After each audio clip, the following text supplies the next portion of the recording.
بله این منزل حسین آقاست. این در خونه حسین آقاست که نوشته آموزشگاه زبانهای خارجی. یعنی حسین آقا اگه الان اینجا بودن منزلشون میرفتن زبان درس میدادن. بله این در خونه حسین آقاست الان دقیقا. اینم دیوارشه، اینم سرسراییه که بعض وقت حسین آقا میماده بالا رو پشت بون. و اینم کوچه شونه.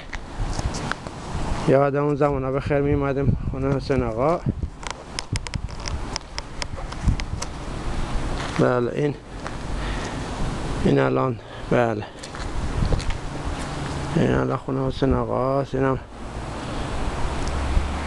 خونه همسایه هاست که تغییر کرده. اینجا احتمالا خونه آرشنیا بوده. اینم کوچه اینجاست. این کوچه این طرفیه بغل خونه حسین آقا. این روبروی دیوارای روبروی خونه حسین آقا. بله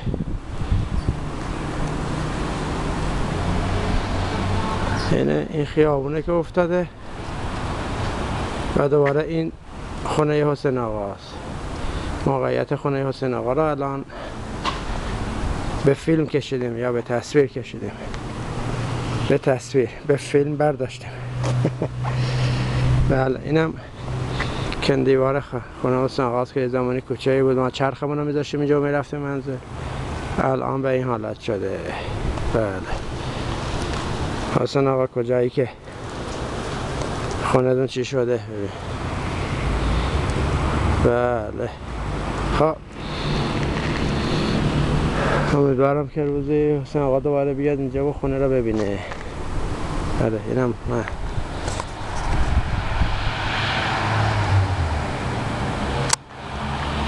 درست. خب